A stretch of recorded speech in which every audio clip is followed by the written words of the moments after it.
Jadi ada pendekatan preventif itu mencegah atau biasanya memperbaiki sistem ya dengan cara meningkatkan efisiensi proses, kemudian barangkali menggunakan sumber-sumber energi alternatif. Ada juga yang end of life. End of life itu artinya bahwa pencemar ini sudah terlanjur terjadi. Jadi yang preventif itu mencegah agar tidak terjadi pencemaran.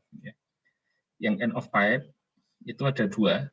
Jadi dengan teknik recovery itu mestinya pencemar itu bisa diambil kembali, kemudian dimasukkan ke dalam proses atau proses lain atau dimanfaatkan kembali.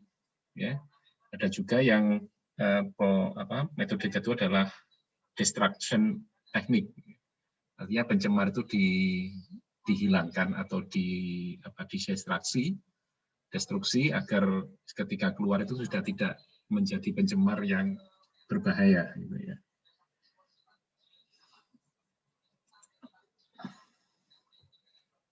Ini beberapa teknik pendekatan ya. Yang recovery biasanya untuk partikulat seperti presipitasi, settling, cyclone, ESP, filter dan sebagainya. Ya. Yang untuk gas biasanya menggunakan scrubber atau absorption, ya. Kemudian adsorption, jadi ada absorpsi untuk scrubber, ada adsorption, ada kondensasi, mungkin membran. Jadi intinya bahwa pencemar itu tidak dirusak atau dirubah dari bentuk asli ketika dia mencemari. Sedangkan yang destruction itu berarti pencemarnya dirubah ke bentuk lain dengan reaksi atau dengan reaksi kimia maupun dengan treatment biologi. Yang destruction ini ada salah satunya adalah oksidasi, reaksi oksidasi atau nanti ada flare pembakaran, reduction atau reduksi, ada ionisasi, radiasi dan sebagainya. Sedangkan yang biologi, walaupun ini jarang, tapi teknik ini ada ya tentang biofilter, bioscrubbing, biotrickling dan sebagainya. Jadi intinya ketika menggunakan sistem destruksi ini atau teknik destruksi ini, pencemar dirubah dari satu bentuk ke bentuk lain. Sedangkan recovery, itu artinya pencemar ditangkap seperti apa adanya, seperti adanya ketika dia keluar dari sumber pencemar. Ya. Nah, yang kita bahas hari ini adalah prinsip destruction dengan cara oksidasi. Ya. Oxidation atau oksidasi terutama untuk komponen-komponen yang dapat dibakar. Artinya masih mengandung energi, sehingga ketika dioksidasi dia berubah menjadi air dan karbon dioksida. Jadi biasanya proses ini itu dilakukan pada pencemar yang memang struktur dasarnya itu adalah hidrokarbon. Ya, jadi ini.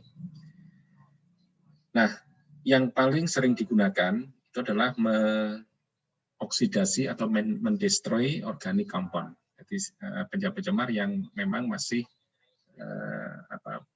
secara prinsip masih mengandung banyak zat organik, ya, yang dikelompokkan sebagai VOC, volatile organic compound, atau beberapa senyawa yang toksik. Tapi tetap saja bahwa ini secara prinsip struktur dasarnya adalah hidrokarbon. Kemudian seluruh zat organik atau senyawa organik itu dapat dioksidasi secara komplit ya, dengan ini prinsipnya ya, dengan temperatur yang cukup artinya cukup tinggi, kemudian dan waktu pembakaran yang cukup. Jadi ada dua hal yang atau tiga sebenarnya ya, tiga hal yang menjadi penting di sana, bahwa ada yang mengoksidasi atau zat yang sebagai oksidatornya biasanya oksigen, kemudian temperaturnya harus cukup dan waktu pembakarnya juga harus cukup. Kalau ini sudah cukup biasanya terjadi pembakaran yang akan mendekati sempurna. Tapi kalau ada misalkan salah satu dari tiga hal itu, jadi zat oksidatornya atau temperaturnya atau waktu pembakarannya yang tidak cukup, biasanya akan terjadi problem di sana. Baik ya. Kemudian yang cukup penting lagi, bahwa kalau senyawa organik atau senyawa hidrokarbon yang dibakar itu mengandung klorin, mengandung fluorin, atau mengandung sulfur, maka nanti selain CO2 dan H2O sebagai hasil, maka yang fluorin akan menjadi HCl. Yang fluorin akan menjadi HF, ya. Kemudian sulfur akan menjadi SO2. Fluorin itu juga bisa menjadi Cl2 ya, sebagai produk. Dan ini menjadi produk yang punya keasaman sangat tinggi. Artinya kalau yang dibakar itu banyak mengandung klorin, fluorin, atau sulfur, maka stack atau bahan exhaust, bahan untuk melepaskan emisi itu akan sangat mudah terkorosi karena asap. Ya. Jadi adanya HCl, HF, Cl2, SO2 di gas atau di stream gas buang itu akan menyebabkan keasaman cukup tinggi, dan ditambah dengan panas itu akan mempercepat proses korosi. Jadi hati-hati nanti kalau suatu saat harus menerapkan proses oksidasi ini dan yang VOC-nya mengandung zat-zat ini, maka harus dibuatkan stack ya, atau bahan ini yang menangani emisi itu harus tahan korosi. Itu yang paling penting. Ini yang saya sampaikan tadi, bahwa prinsip dari pembakaran adalah fire triangle atau segitiga api, ya. Termasuk yang dikukuhi atau dipegang oleh pemadam kebakaran, ya. Jadi sebenarnya terbakar itu atau pembakaran terjadi karena ada fuel, kemudian ada oxidizer, dan ada panas. Ya. Kalau salah satu dari kompartemen ini tidak ada, atau bagian ini tidak ada, maka tidak terjadi. Ya. Oxidizer-nya ada, heat-nya ada, panas, tapi fuel-nya tidak ada. Tidak ada yang dioksidasi, berarti ya tetap tidak terbakar. Atau ada bahan bakar, ada panas, tapi tidak ada oksigennya, ini juga tidak terbakar. Ya, dan seterusnya. Yang dimaksud fuel di sini adalah material yang combustible, material yang bisa dibakar seperti hidrokarbon, ya, VOC dan sebagainya. Oxidizer itu adalah biasanya suplai oksigen, ya, jadi atau kontak oksigen dengan udara atmosfer. Sedangkan temperatur atau heat adalah temperatur. Nah, temperatur ini ada dua macam. Temperatur yang dihasilkan dari pembakaran sendiri atau temperatur dari environment. Ya. Biasanya untuk memantik terbakar awal itu perlu ada panas dari luar, ya, atau pemantik. Ya. Tapi kalau setelah pembakaran sudah terjadi biasanya hasil panas dari pembakaran proses itu sendiri yang akan menjadi heat di dalam triangle ini. Ya, jadi kadang-kadang kita tidak perlu menambahkan panas terus-menerus, ya, karena memang panas dari hasil pembakaran itu akan menjadi faktor panas untuk pembakaran berikutnya. Nah, yang paling penting di sana ada juga, ya, ini adalah air to fuel ratio atau fuel to air ratio, biasanya disingkat sebagai F/A. Ya. Jadi ini komposisi atau perbandingan antara oxidizer dan bahan bakar. Ya. Nanti di dalam istilah ini ada yang namanya LEL, lower explosion limit, ada UEL, upper explosion limit, ya, atau boleh diterjemahkan sebagai combustion limit. Ya. Jadi intinya bahwa fuel dan oxidizer itu harus punya perbandingan tertentu sehingga berada di antara LEL dan UEL. Ya, jadi sesuatu itu akan terbakar, ya, itu kalau konsentrasinya berada di LEL dan UEL. Kalau konsentrasi fuel-nya di bawah LEL, artinya sangat kecil, maka tidak terbakar. Ya. Jadi seperti misalkan uap bahan bakar, tapi sangat kecil konsentrasinya, maka dia juga tidak bisa terbakar dengan sendirinya. Atau dia terlalu pekat, ya, uapnya terlalu jenuh, ini juga tidak akan terbakar ketika jenuh, tapi ketika menyebar menjadi encer mungkin juga akan terbakar. Jadi kalau pembakaran di satu ruang yang tertutup, ini biasanya harus diperhatikan bahwa konsentrasi bahan bakar, artinya percampuran fuel dan oxidase itu harus berada di antara LEL dan UEA. Ya, dari ini.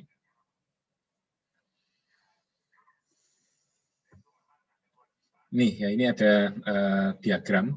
Ya. Kalau pembakaran itu sempurna, maka semua bahan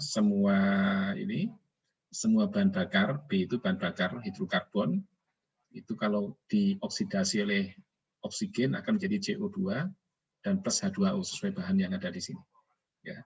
Ini kalau SSR-nya sama dengan 1. Ya.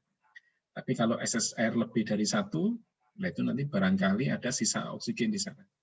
Kalau kurang dari 1, barangkali bahan bakarnya juga nanti yang keluar. Ya. Ini satu contoh, ini penggunaan diagram. Kalau udaranya kurang, itu berarti nanti yang paling tinggi terjadi adalah CO. Ya, karena oksigennya kurang. Ya. CO2 agak rendah. Ya. Kemudian ini bahan bakar yang loss, ya, karena menguap belum sempat terbakar. Ini oksigen sisa. Ya. Nah, oksigen itu baru ada sisa ketika excess air sama dengan 1.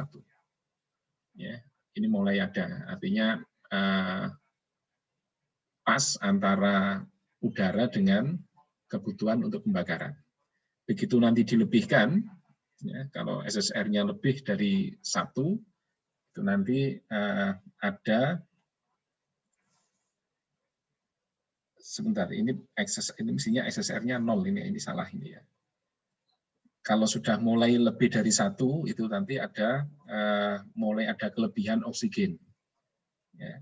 Kalau oksigennya lebih dan tidak terlalu banyak, maka CO2 ini mulai naik, ya, optimum di sana. Artinya di sini terjadi pembakaran yang sempurna. Ya. Ciri pembakaran sempurna itu adalah CO-nya rendah, ya. Kemudian CO2-nya tinggi. Kemudian kalau dianalisis bahan bakar yang ikut menguap, itu juga rendah. Nah, biasanya di dalam proses ini yang menjadi pedoman, ya, bahwa SSR itu dijaga antara 25 sampai 50% ya, dari kebutuhan. Ya. Jadi kalau SSR 0, itu berarti oksigennya cukup untuk seluruh kebutuhan ini. Nah, baru nanti kalau SSR-nya plus 25%, ya, nah itu nanti ini kondisi optimum sampai 50%. Jadi makanya kalau pembakaran di dalam pembakaran oksidasi atau flare ini, biasanya disetting SSR antara 25% sampai 75%. Sehingga dengan kebutuhannya sendiri, itu berarti menjadi 125% atau 150% dari kebutuhan. Ya. Jadi itu.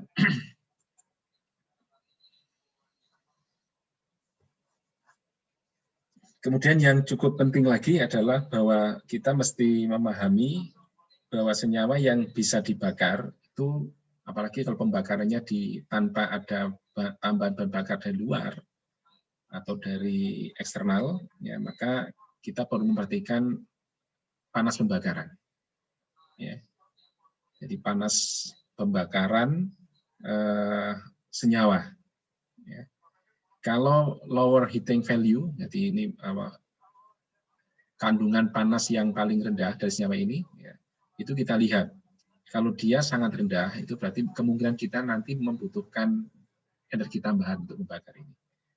Kalau LHV-nya cukup tinggi, ya, seperti silen, begitu, seperti toluen, stiren, ya, propilen, ya, atau propana, ini nanti lebih sering bisa terbakar auto ignition atau terbakar sendiri.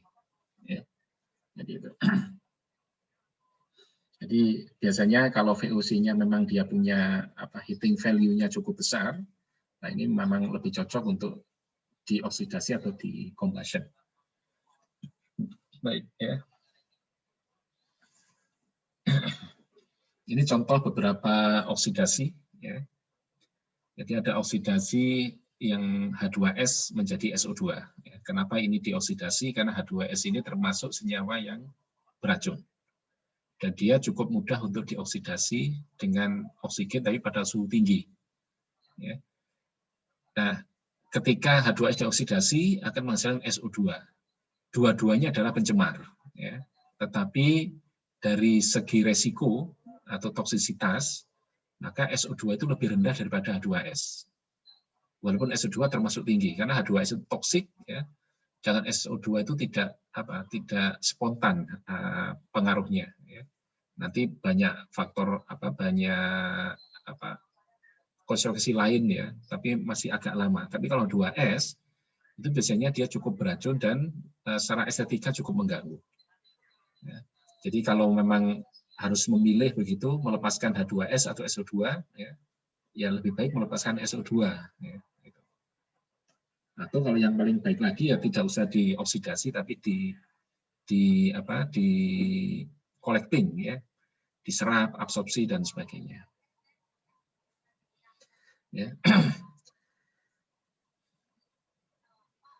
Ini jadi saya kira ini contoh ya. Jadi beberapa, misalnya di kilang-kilang minyak itu, terutama karena proses anaerob di bawah tanah itu seringkali ada H2S. Nah, H2S ini kalau lepas itu berbahaya. Makanya sebelum lepas dia di flare dulu atau dibakar, sehingga yang keluar adalah SO2.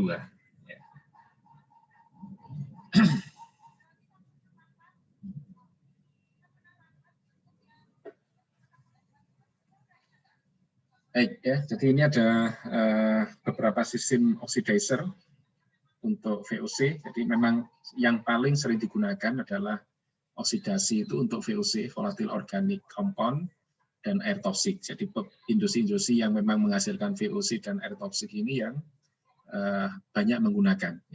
Termasuk misalkan kilang minyak. Di kilang minyak ini memang VOC-nya tinggi, karena ketika kita mengebor atau mengambil minyak, mesti banyak gas bumi atau uap minyak yang keluar, dan termasuk udara-udara toksik seperti H2S tadi. Jadi ada yang golongan menggunakan high temperatur, kemudian proses oksidasinya menggunakan gas phase atau fasa gas yang dibakar adalah gas. Jadi ini menggunakan temperatur antara 1000 sampai 2000 Fahrenheit dengan ekses airnya antara 25% sampai 50% di atas LER. Nanti ada yang golongan recuperative thermal oxidizer, ada yang regenerative thermal oxidizer, proses boiler, flare use dan sebagainya. Ada juga yang menggunakan catalytic oxidation process. Nah, karena dikatalis maka suhu ini bisa diturunkan. Kemudian juga konsentrasi gas juga air excess-nya bisa diturunkan. Jadi ada yang temperatur misalkan di sini bisa turun sampai 400 hingga 1000 Fahrenheit. Apa itu rekuperatif? Saya kira ini sudah ada di bawah ya. Rekuperatif dan regeneratif itu merujuk pada tipe heat exchanger yang digunakan. Kalau rekuperatif biasanya panasnya hilang. Kalau regeneratif, panasnya digunakan untuk pemanasan yang lain. Regeneratif. Sebentar, rekuperatif itu panas ditransfer melalui metal surface sehingga bisa keluar biasanya. Sedangkan kalau regeneratif itu panasnya digunakan untuk proses-proses yang lain. Jadi ini ada dua macam. Jadi kadang-kadang memang dibakar, panasnya dibiarkan hilang ke lingkungan. Ada juga yang memang dibakar, panasnya dimanfaatkan untuk hal lain. Biasanya yang rekuperatif ini untuk bahan-bahan VOC atau bahan-bahan toksik itu, tetapi yang punya kandungan energi rendah, sehingga tidak cukup efisien untuk diambil kembali.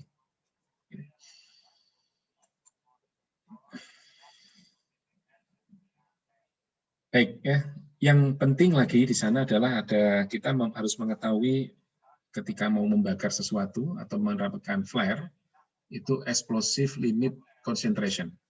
Ya. Jadi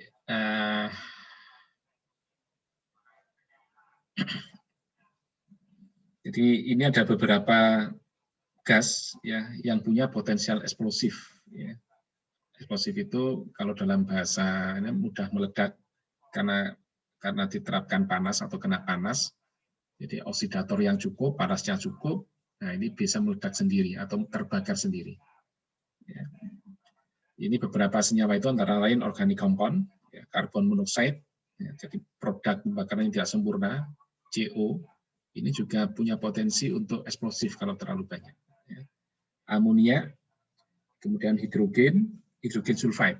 Ya, jadi 5 senyawa ini yang memang seringkali diolah atau ditreatment dengan oksidasi ini. Ya. Kemudian yang kedua, kita juga harus memahami bahwa setiap zat itu punya lower exposure limit dan upper exposure limit. Ya. Kalau LEL, ya, jadi konsentrasi terendah, ya, kalau nanti di bawah ini maka tidak terjadi explosion, ya, tidak terjadi combustion. Kemudian kalau UEL itu berarti nanti konsentrasi tertinggi, ya, sehingga kalau di atas ini itu juga tidak terjadi combustion. Ya. Jadi combustion atau oksidasi itu hanya terjadi pada rentang antara LEL dan WL. Ya. Kenapa yang di bawah itu tidak terbakar? Itu karena bahan bakarnya tidak cukup. Ya, terlalu banyak oksigen, konsentrasi yang dibakar terlalu kecil. Ya. Sedangkan yang UEL itu karena oksigennya yang tidak cukup, ya, karena bahan bakarnya terlalu banyak. Nah, biasanya gas-gas kontaminan ini itu di setting untuk dibakar atau di flare itu kira-kira antara 25% di atas LEL konsentrasinya. Jadi misalkan ada zat LEL-nya antara 4 ppm sampai 20 ppm gitu ya. Biasanya di 4 ditambahkan 25%. Jadi yang dibakar kira-kira hanya 6% atau 8% lah begitu biasanya. Ya. Ini contoh beberapa ya, beberapa LEL dan UEL. Seperti aseton ya. Jadi by volume ya, dia lower exposure limitnya 2,5, upper explosive limitnya 12,8. Artinya bahwa aseton ini akan bisa dibakar kalau rentang konsentrasinya antara 2,5 sampai 12,8. Di bawah 2,5 sulit untuk dibakar, di atas 12,8 juga sulit untuk dibakar. Ya. Jadi ini ya. Nah, biasanya ring kerja untuk flare ini atau oksidasi adalah LEL ditambah 25% atau 50% maksimum. Ya, jadi ini. Sehingga kalau aseton itu boleh masuk ke flare, ya kira-kira 2,5 ditambah ya 25%, ya 25%-nya kira 0,6, sekitar 3% atau sampai 3,5% lah. Asetonitrit juga begitu, ya kira-kira 3,75% sampai 4,sekian% diaplikasikan pada flare. Ini seluruh senyawa ya. Apa artinya berapa senyawa? Daftar yang lain nanti tergantung apa yang akan kita olah ya. Bagaimana mencari ini silahkan dilihat di material data safety sheet. Material MSDS, material safety data sheet ya, ini kembali ini ya. Material safety data sheet ya, atau nanti cari di referensi. Atau bisa diestimasi, ini juga boleh, ini beberapa catatan untuk mengestimasi LEL. Ya. Untuk mengestimasi kita harus mengetahui reaksi tahu senyawanya dulu, kemudian reaksi oksidasinya. Ya, saya kira ini stoikiometri biasa. CHO sekian ini ya, ini hidrokarbon plus O2 menjadi CO2 plus H2. Nah, kalau kita sudah bisa melihat stoikiometrinya ini, maka kita bisa mencari LEL dan UEL. Ini pendekatan metode Jones ya. LEL adalah 0,55 kali 100 ya, dibagi 4,76 M. M itu jumlah karbon. 1,19 X itu jumlahnya hidrogen, dan Y itu jumlahnya oksigen di dalam senyawa yang akan dibakar. Kalau UEL itu adalah 3,50 ya, bawahnya sama. Jadi ini pendekatan dari Jones, mencari rentang untuk sesuatu senyawa yang diketahui agar bisa dioksidasi dengan baik. Ya. Itu.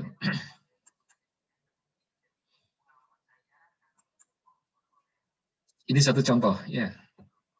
Contoh gastrin mengandung aseton 1000 ppm, kemudian benzen 2000 ppm, dan toluen 500 ppm. Ya. Estimasikan LEL pada campuran stream tersebut. Nah, ini pendekatan Lekatelir. Ya.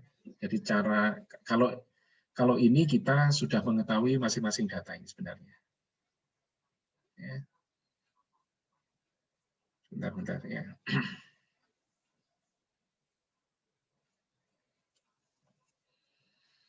Jadi LEL, nah ini itu menggunakan data yang tadi ini. Ya. Ini di sini ada misalkan aseton 1000 ppm, kemudian benzen dan toluen. Di sini ada aseton, LEL-nya 2,5, kemudian benzen 1,2, dan toluen 1,1. Ya. Itu bisa kita hitung kalau dia campur menggunakan prinsip Lekatelir. LEL mixture, ya, campuran, itu adalah sama dengan 100 dibagi jumlah dari masing-masing ini, masing-masing fraksi dalam campuran, dibagi dengan LEL-nya masing-masing.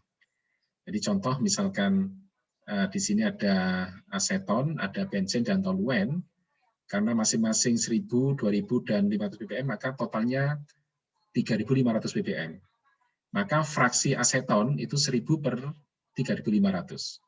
Fraksi benzen 2000 per 3500. Dan fraksi toluen 5000 per 500 per 3500. Nanti masukkan sini, sehingga nanti jumlah dari toluen per LEL-nya toluen, fraksinya tadi. Ditambah aseton per LEL-nya aseton. Benzen per LEL benzen. Ya, tinggal nanti dijumlah, nah 100 dibagi dengan jumlahnya itu tadi. Itu nanti ketemu LEL mixture, ya, campuran.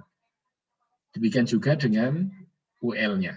Ya. UL-nya juga tinggal ditambah, nanti fraksinya itu dari 1000 per 2500 dibagi dengan UEL-nya aseton, misalkan. UL-nya tadi 12,8. Nanti ditambah dengan 2000 per 3500 kali UL-nya benzen. Nah, ditambah lagi dengan 500 per 3500 kali UL-nya toluen. Ya, saya kira itu perhitungan biasa, ya. Tinggal nanti dicoba, diyakinkan maksud saya. Baik, ya. Jadi intinya bahwa zat-zat volatil organik ini atau bahan bakar atau zat yang bisa dioksidasi ini hanya akan bisa dibakar kalau berada dalam rentang LEL dan UEL. Ya. Dan operasional biasanya menggunakan 25-50% di atas LEL. Ya. Baik, ya. Kemudian combustion prinsip, ya, prinsip-prinsip pembakaran. Jadi pembakaran terjadi pada proses temperatur yang tinggi, ya. Reaksinya cukup kompleks, ya. Dan kalau di sana terjadi campuran senyawa, kalau senyawanya banyak, ya, macam-macam, bisa ratusan sampai mungkin berapa ratus, ya, several hundred sampai several thousand, beberapa ratus, beberapa ribu senyawa, karena kalau di emisi itu kan macam-macam, ya. Itu terjadi secara simultan, ya. Walaupun secara fisik tetap senyawa yang lebih pendek rantainya itu akan terbakar lebih cepat. Sedangkan senyawa yang lebih panjang rantainya, rantai karbonnya, itu nanti terbakar lebih lambat. Ya. Itu nanti bisa dijadikan satu rumus empiris, nah ya, dulu pernah belajar rumus empiris, yes. Campuran senyawa, Kita cari saja rata-ratanya C-nya berapa, H-nya berapa, S-nya berapa, U-nya berapa. Ya. Secara prinsip, kalau dia direaksikan dengan O2, dengan udara atmosfer, O2 mesti punya N2. Ya. Yang digunakan dalam oksidasi adalah O2. Dan N2 itu nanti akan keluar lagi dengan bentuk yang sama, sudah lihat. Ya. Jadi N2 itu ketika di pembakaran, dia tidak terbakar karena inert, sehingga keluar lagi dalam bentuk N2.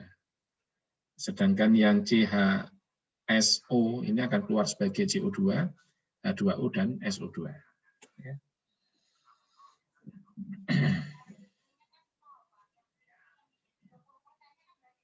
Nah, ada catatan juga di sana, kalau bahan bakar atau yang dibakar mengandung nitrogen atom, jadi bukan N2 dari udara, tapi N yang ada di dalam senyawa ini, itu nanti akan keluar sebagai NO dan NO2.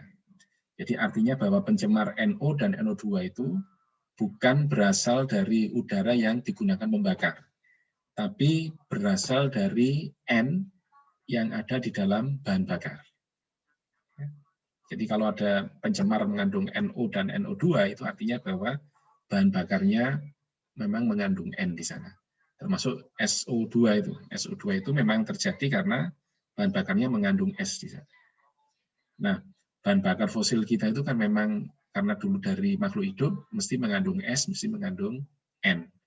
Sehingga bahan bakar kita kalau digunakan itu mesti mengeluarkan SOX atau NOx. Konsentrasi polutan itu bisa dihitung dengan stoichiometry dari combustion.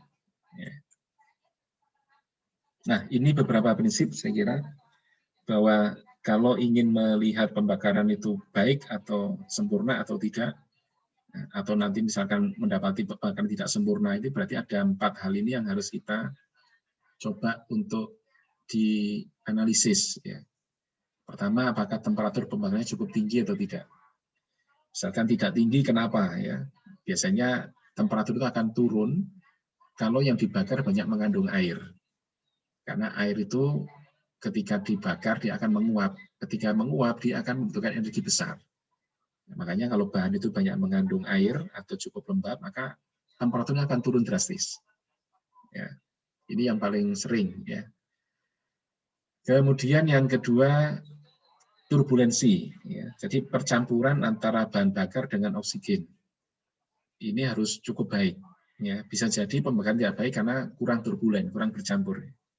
Ya. Mungkin karena kotor, ya. Mungkin karena flare-nya itu tidak baik dan sebagainya. Ya. Kemudian yang ketiga harus cukup oksigennya. Ya. Jadi karena pembakaran juga menjadi lemah itu karena oksigennya yang rendah. Dan yang terakhir residence times. Ya. Jadi harus ada waktu yang cukup agar bahan itu terbakar. Makanya kadang ditambahkan ruang, ada penahan sehingga dia kecepatannya bisa diatur, turbulensi cukup di dalam, dan waktu detensinya cukup. Ya, ini biasanya yang 4 hal ini yang digunakan untuk analisis pembakaran. Jadi kalau pembakaran tidak baik, itu mesti ada salah satu dari ini yang tidak baik. Nah, nanti tinggal diusut ya, kenapa kok menjadi tidak baik? Misalkan oksigen tidak cukup, barangkali mungkin karena jalurnya banyak kotoran, ya, sehingga tidak lancar oksigennya, ini juga bisa. Ya.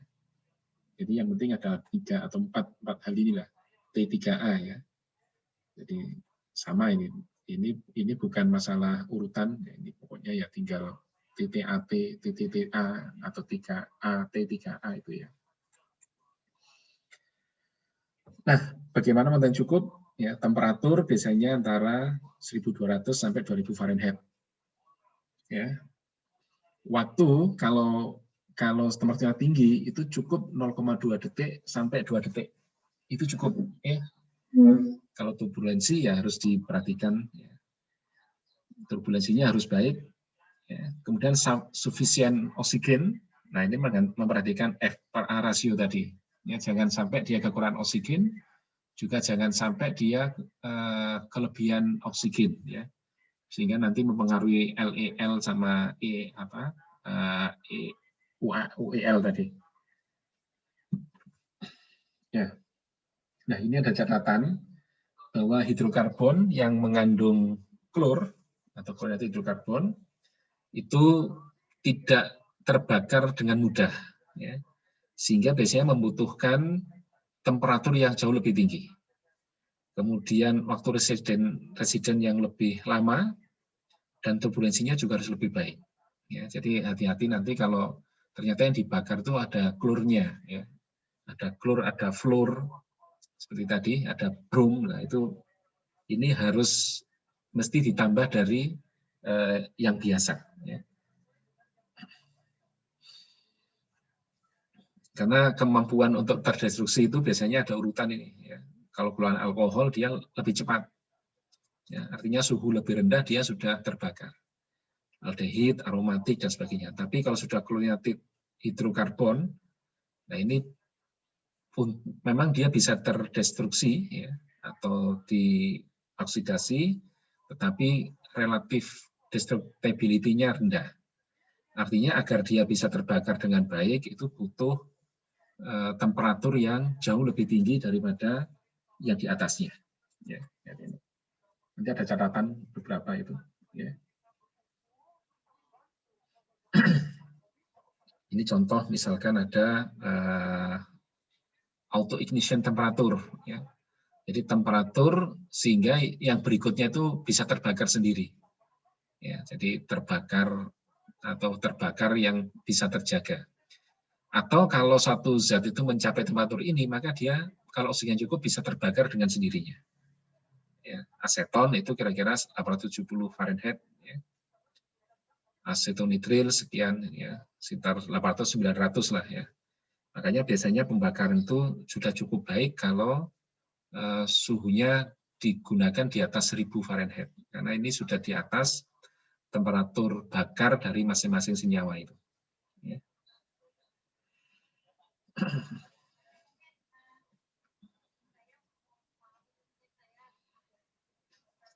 Nah, ini biasanya beberapa oxidase, ya, jadi beberapa flare itu dioperasikan pada temperatur 200 sampai 300 atau 90 sampai 150 derajat di atas auto ignition. Ya. Jadi kalau misalkan kita mau membakar asetonitril, dia punya auto ignition-nya 970, maka agar dia bisa operasi dengan baik di lapangan, boleh tambahkan 200 lagi. Sehingga 1170 atau 300, 1270 ya Fahrenheit. Saya kira ini saya kira umum lah ya. Kita harus menggunakan temperatur itu di atas temperatur kritisnya, temperatur minimalnya. Ya.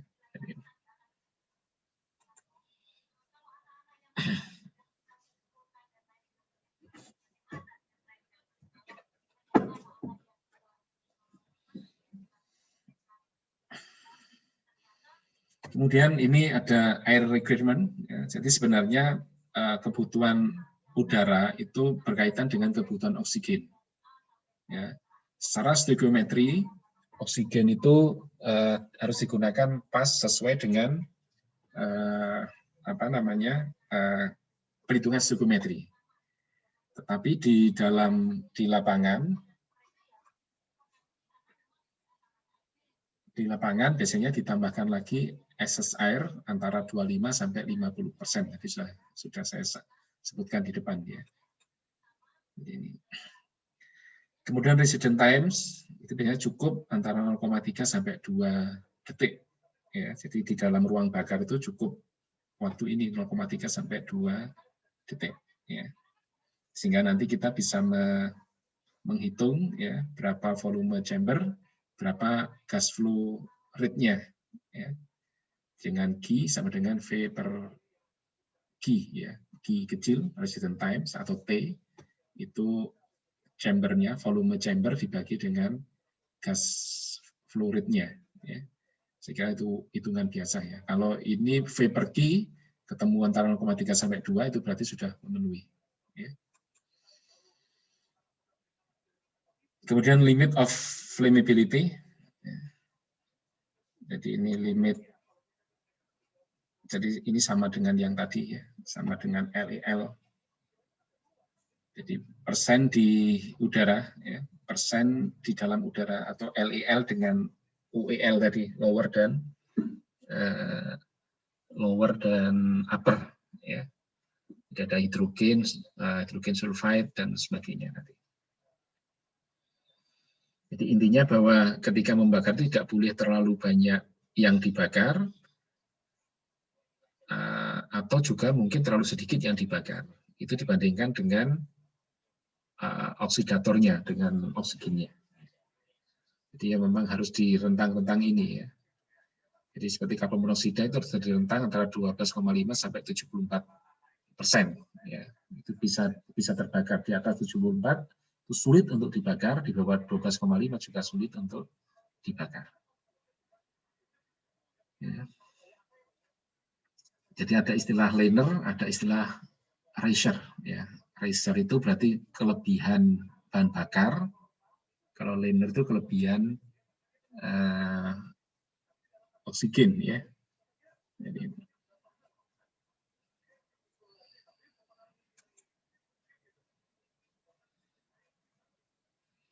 nah, di dalam mendesain nanti kita juga harus mengantisipasi panas, apakah nanti dia regeneratif atau bisa ditransfer tadi. Nah, kita juga perlu menghitung entalpi, ya, panas pembakaran. Ya, jadi entalpi itu biasanya kandungan panas yang terdapat pada bahan yang mau dibakar. Ya. Kemudian ada kapasitas panas bahan, ya. Maka temperatur of substance dan reference temperatur. Ya.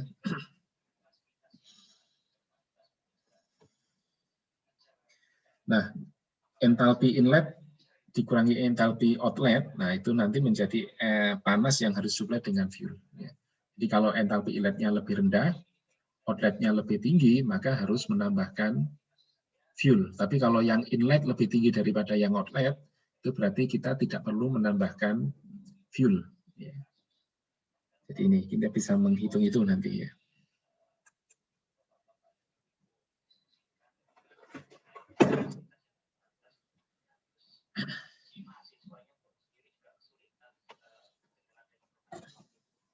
Baik ya, ini saya kira perhitungan nanti bisa terlihat di referensi yang saya berikan di My Classroom ITS itu. Ya, ada satu bab tentang oksidasi, yaitu hitungan ini silakan dilihat di sana nanti.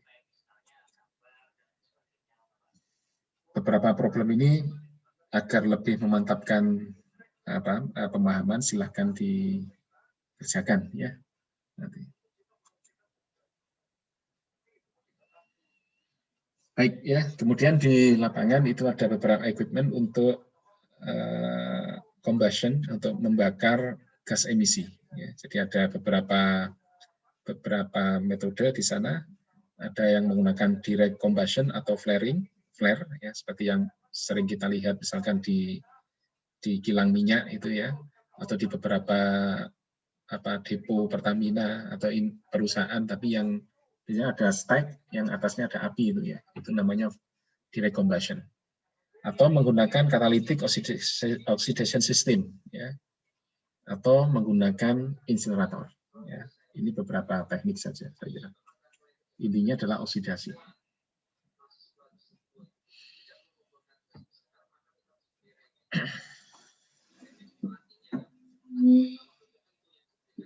Baik ya, ini direct combustion. Jadi ada biasanya ada steam itu ada waste ya, ada waste, kemudian sebagian di treatment ya, diambil lagi mungkin, tapi sisanya bisa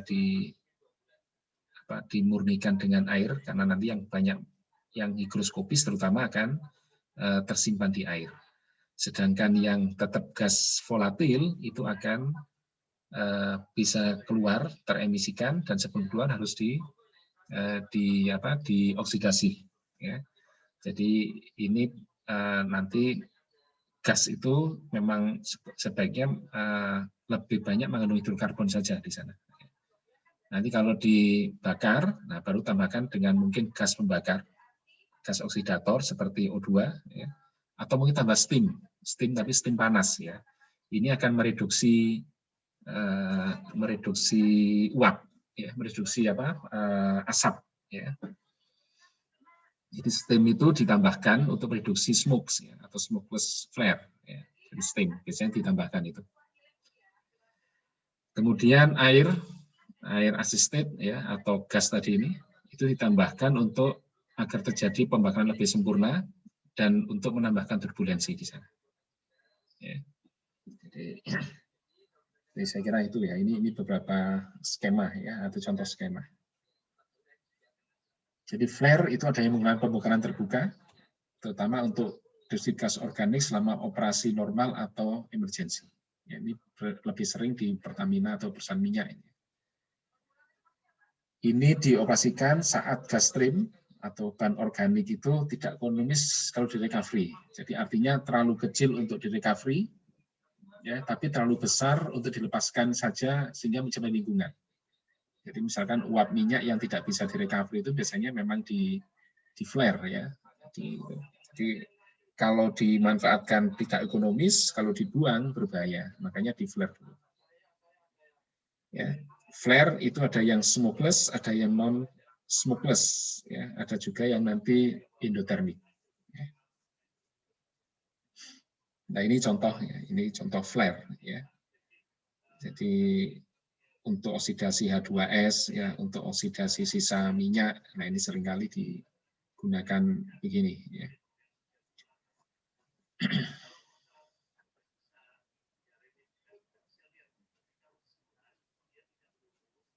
Ya, ini beberapa contoh. Ya. Nah ini ketika tanpa steam, nah itu terjadi api yang terjadi asap yang tebal begini. Ya, bahkan lebih banyak menghitam. Ya. Tapi ketika steam itu diaplikasikan pada flare, maka dia menjadi lebih tidak banyak asap atau smokeless. Tapi ini steam ya, bukan air yang diberikan. Tapi steam itu steam panas ya, sama-sama panas di sana. Karena sebagian itu langsung akan sebagian akan langsung terlarut di dalam titik air sebenarnya.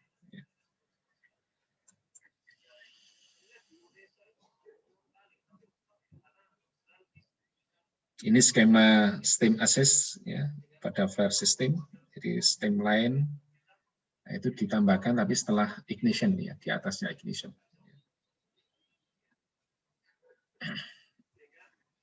Baik, saya kira itu silahkan nanti dibaca lebih lanjut ya.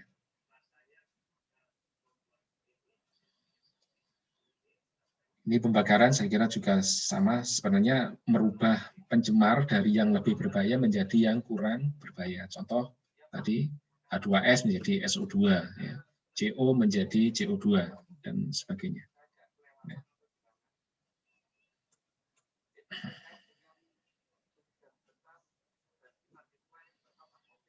Ada yang tadi pembakaran, ada yang afterburner. Ya, afterburner itu biasanya digunakan untuk mengontrol device ya, untuk mengoksidasi gas hasil pembakaran sebelumnya yang tidak diinginkan untuk keluar ke lingkungan.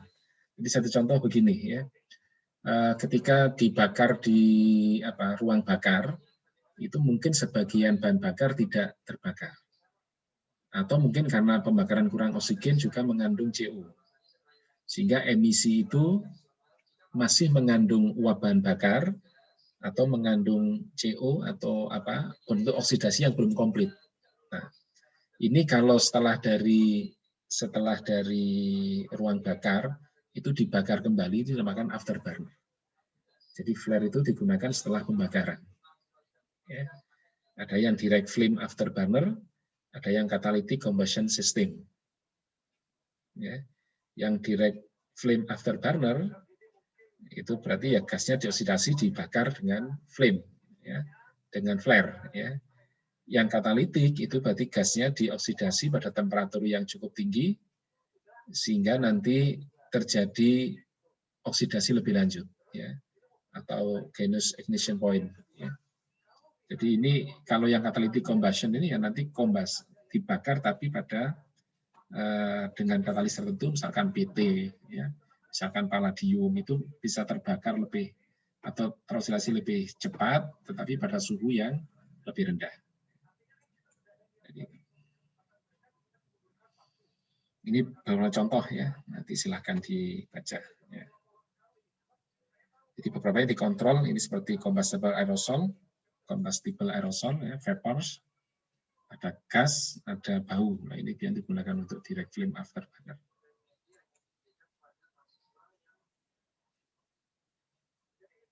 Ini beberapa komponen, saya kira silahkan dibaca. Ya.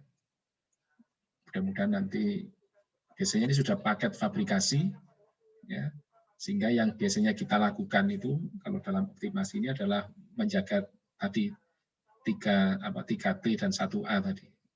Ya, jadi temperatur, turbulensinya, air fill ratio-nya, ya. Saya kira itu ya nanti ya.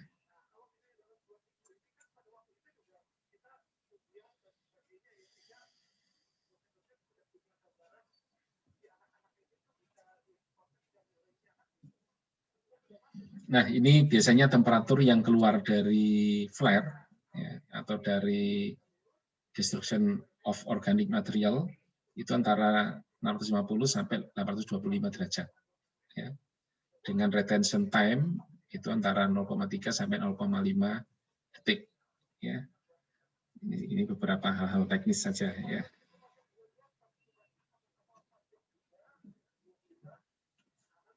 Nah, ini yang catalytic afterburner. Jadi catalytic berarti kita menambahkan katalis sehingga pembakaran itu tidak perlu dengan suhu yang sangat tinggi. Ya, karena kalau tidak ada katalis, maka suhu itu antara 1000 sampai 2000 Fahrenheit. Ya. Jadi ini ya. Jadi biasanya ditambahkan dengan katalis, jadi logam-logam yang dia memang mempercepat oksidasi, ya, sehingga suhu rendah pun ini terjadi oksidasi dengan lebih baik. Ya. Jadi ini.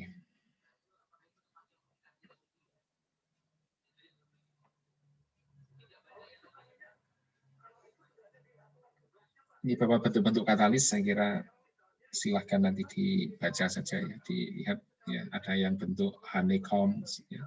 Harusnya segi 6 itu ya honeycomb itu.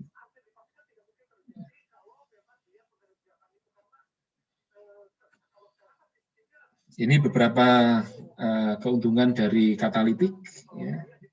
Jadi polutan bisa dideteksi pada suhu yang lebih rendah. Kalau suhunya lebih rendah, itu berarti kita tidak perlu ada energi yang cukup tinggi, ya.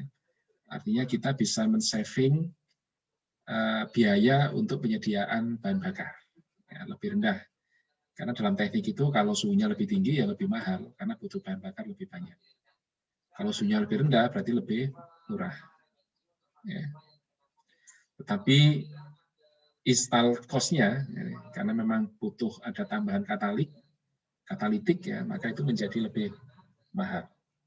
Ya. Sehingga itu fungsinya orang teknik biasanya dihitung cost untuk nambah katalitik dengan penghematan energi yang ada di atas itu kira-kira balance ya. Lebih menguntungkan atau lebih merugikan. Nah, itu nanti biasanya itu hitungannya orang-orang engineer ya.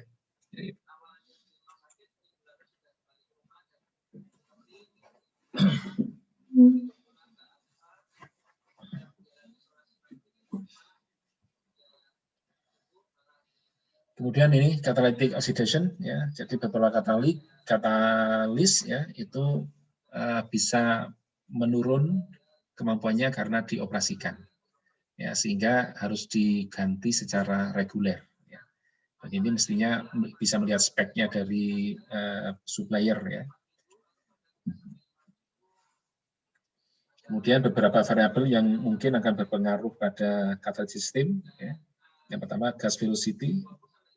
Jadi kecepatan makin tinggi biasanya nanti akan makin cepat katalis itu rusak. Ya.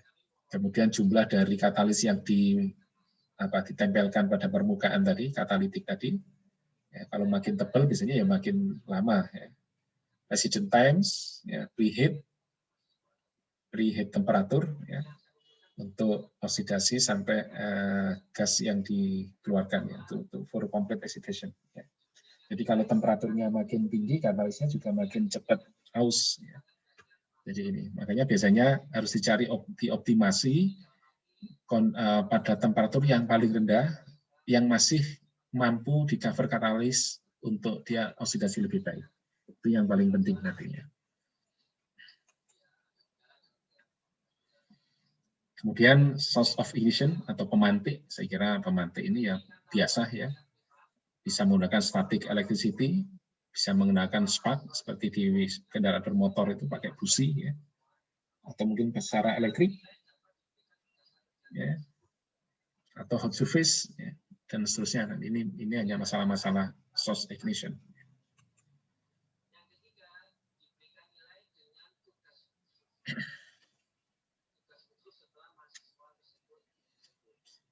Ini ada beberapa material, partikulat material dan fiber ya. Jadi biasanya memang flare ini menjadi cukup berbahaya kalau di sana ada material yang cukup mudah terbakar. Ya. Terutama nanti kalau ini terlalu banyak dan di luar dari perhitungan kita itu menjadi problem. Ya. Nah, tapi kalau ini masuk dalam perhitungan, saya kira tidak ada masalah sebenarnya. Ya dimasukkan dalam bahan yang akan terbakar. Ya. Jadi ini beberapa partikulat yang dapat terbakar secara langsung. Ya. Jadi ada debu coal, ya, atau batu bara itu debunya, wood cinders, ya, floor and related grain dust. Ya. Jadi sebenarnya hampir semua bentuk tepung, bentuk debu, terutama debu-debu organik, ya, termasuk misalkan debu tepungnya tapioka, ya. Kalau dia cukup kering, kemudian dalam rentang LEL dan UL tadi, maka dia sangat mudah untuk terbakar.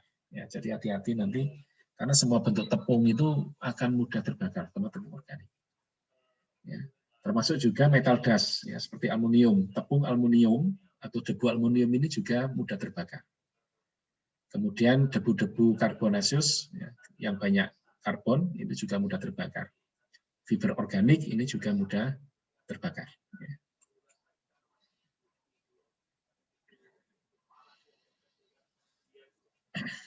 Baik, ya. Yang berikutnya ada thermal incineration, ya. Ada insenerator menggunakan thermal, ya, atau panas. Saya kira biasa, ya. Jadi beberapa pencemar itu atau mungkin sampah, ya, sampah yang cukup mudah terbakar bisa diselesaikan dengan insenerator. Ya. Jadi kalau di pengolahan emisi, thermal insenerator ini digunakan untuk mengendalikan, saya kira sama untuk zat organik VOC. Ya, terutama bentuk uap. Ya.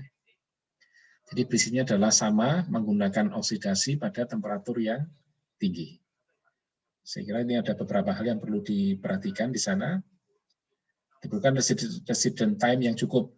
Jadi artinya bahwa keberadaan proses itu di dalam ruang bakar harus cukup ya, waktunya. Durasinya juga cukup. Kemudian untuk thermal itu ada syarat harus punya efisiensi di atas 98%. Ya. Dan hasilnya paling banyak adalah mestinya ada CO2 dan H2O. Ya. Kemudian sama dengan tadi yang sudah saya sampaikan, kalau mengandung halogen, maka perlu temperatur yang lebih tinggi dan resident time yang lebih lama. Kemudian yang terakhir, ini jika dalam stream mengandung sulfur, nitrogen, klorin seperti yang tadi, maka nanti emisinya mengandung SO2, NO2, HCl, Cl2, dan ini semuanya korosif, sehingga itu akan mengganggu bahan dari thermal inseneratornya, sehingga nanti akan lebih cepat haus, terus lebih cepat terkorosi, sehingga ini juga nanti sebelum keluar ini juga perlu ada pengolahan lebih lanjut, karena SO2, NOx, dan HCl itu masuk pencemar yang cukup kuat di alam. Ini beberapa skematik, saya kira nanti lebih jelas lihat di buku ya, di file yang saya kirimkan itu.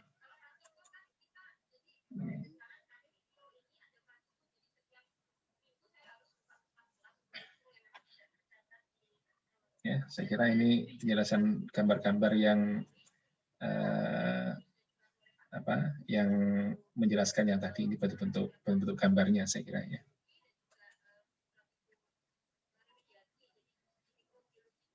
Nah ini perbandingan antara stream gas yang tidak mengandung halogen dengan yang halogen. Ya.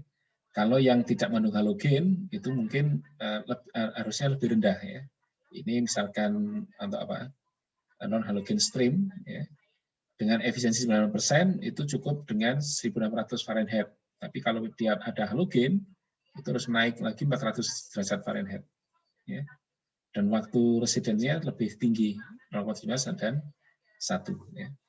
Untuk 99%, 1400 dan 2200 ya. Saya kira memang nanti kalau saudara harus berhubungan dengan pembakaran dan mengandung halogen seperti Cl, F, Br itu ya, maka ini harus di steam atau dioksidasi pada suhu yang lebih tinggi. Ya. Jadi itu.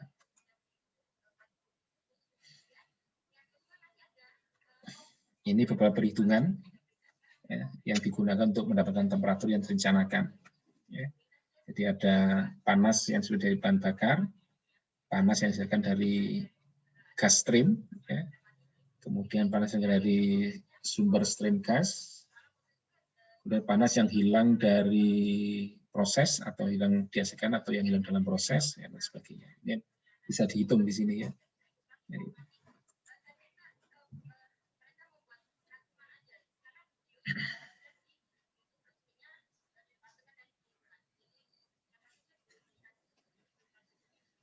kemudian flue gas ya, atau yang dihasilkan dari pembakaran itu bisa dihitung dengan ini. Ya, flue gas rate itu natural gas flow dan combustion air requirement-nya.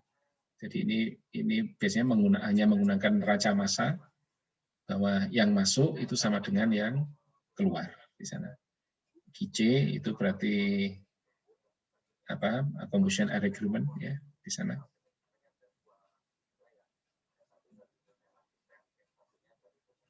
GE-nya tadi diambil dari sini. Jadi maximum emission stream flow rate yang diinginkan.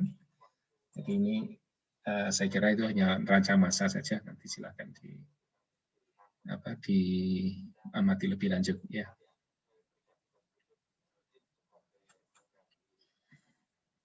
Ini beberapa perhitungan, saya kira nanti lebih detail itu silakan lihat di file yang saya berikan ya. Terutama di ini ya. Ini ada contoh desain, silahkan juga dilihat di Handbook of Environmental Engineering 2004 ya. Atau di yang file yang saya berikan itu ada sedikit desain di bagian akhir, nanti juga silakan untuk dibaca ya.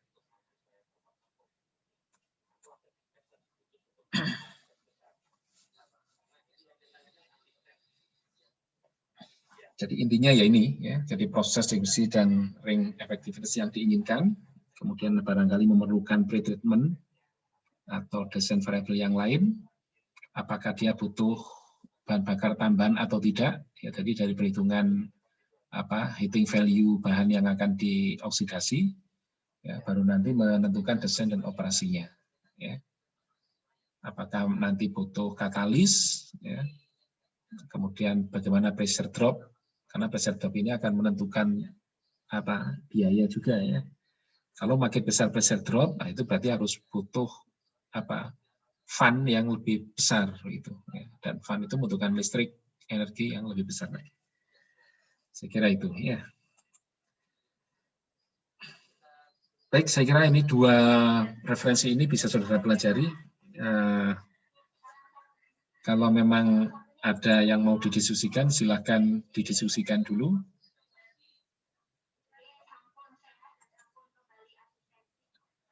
Kalau tidak ada, ya saya akhiri. Gitu. Mohon maaf, saya sambil rapat ya di Departemen Teknik mendengarkan saja. Baik, silakan. Ada yang mau didiskusikan dulu? Saya Pak mau bertanya. Ya.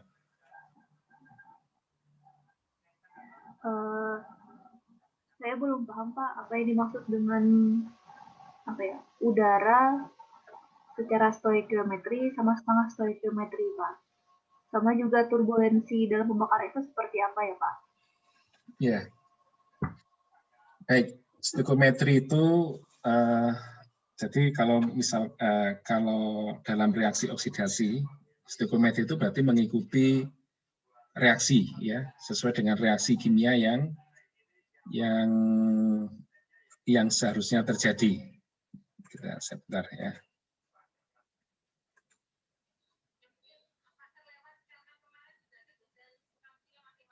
Bentar. Nah, ini ada contoh reaksi, itu namanya stoichiometry, itu adalah kalau dia pas sesuai dengan reaksinya.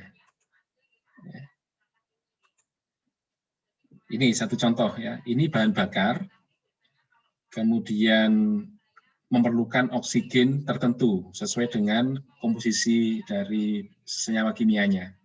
Ya. Kalau ini dihitung, misalkan ini X-nya diketahui, Y ketahui, dan seterusnya diketahui, maka O2 ini akan diketahui dari angka-angka yang diperlukan sesuai dengan senyawanya. Ya, jadi misalkan contoh CH4, ya, misalkan C-nya 1 hanya 4, ini 0 semua, plus O2, menjadi CO2 plus H2O, karena N2 ini bisa dihilangkan, karena ini mesti keluar lagi. Ya, kalau CH4 plus O2 itu menjadi CO2 plus H2O. Maka nanti bisa dihitung, kalau C-nya 1 berarti X-nya 1, hanya 4 berarti Y-nya 4 dibagi 4, 1, berarti 2. Berarti setiap 1 CH4 itu butuh 2 oksigen, yang lain kan 0 ini. Itu namanya stoichiometry. Artinya kalau 1 mol metana itu nanti membutuhkan 2 mol oksigen untuk reaksi secara stoichiometry.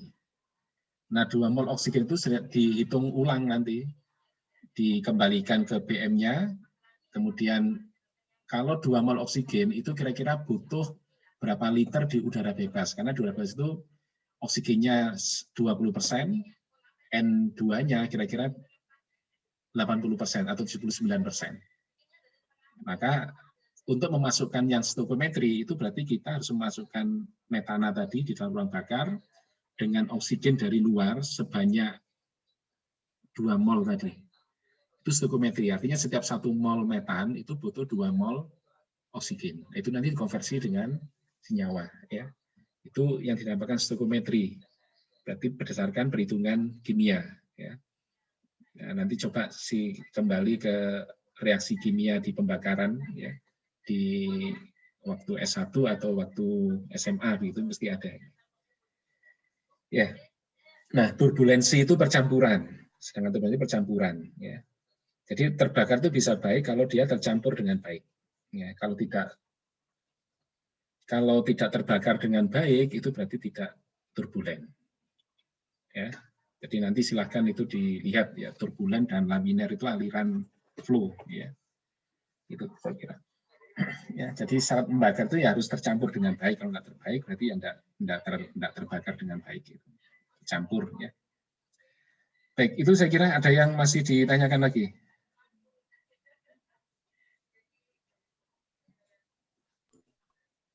Saya Pak izin bertanya Pak. Ya. Halo.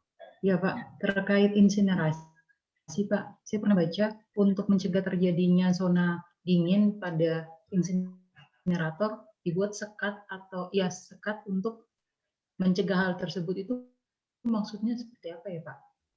Apakah biar turbulensi udara di dalamnya terpecah-pecah atau seperti apa Pak? Iya, iya. Baik ya, jadi salah satu yang menjadi kelemahan dalam insinerator itu kalau ada dead end ya. Dead end itu ada satu ruangan yang dia nanti tidak terlewati oleh gas ya, oleh stream, oleh aliran. Sehingga terjadi tidak terbakar di sana. Nanti udara, terutama udara air itu akan mengumpul di daerah dead end. Ya. Maka untuk mencegah itu, maka daerah yang dead end harus ditutup ya. Kalau bisa memang didesain dari awal itu tidak harus ada dead end-nya ya. Kalau ada dead end ya baru disekat itu biasanya. Itu salah satu metode untuk agar tidak membongkar semua insineratornya. Ya, tapi kalau biasanya desainnya sudah bagus, itu mungkin tidak perlu ada sekat-sekat itu. Ya, itu ya. Jadi itu nanti tergantung insineratornya saya kira ya. Nanti coba dilihat kembali masuk sekat itu sekat yang mana ya. Kalau sekat di ruang pembakaran itu biasanya untuk mengatasi dead end tadi. Ya, sekat di ruang pembakaran, Pak, yang Iya, dimaksud. itu biasanya untuk mengurangi dead end ya, atau mengurangi daerah-daerah yang tidak terbakar itu. Ya, saya kira itu ya. Nanti coba di buku yang saya kirim itu silakan dibaca, mungkin ada. Ya. Baik, Pak. Ya. Baik, masih ada? Kalau tidak ada, saya kira ya, saya tak mengikuti rapat. Mohon maaf nanti. Baik, Pak. Nah, baik, terima kasih. Saya akhiri. Wassalamualaikum warahmatullahi wabarakatuh. Baik. Terima kasih, Pak. Terima kasih, Pak. Ya.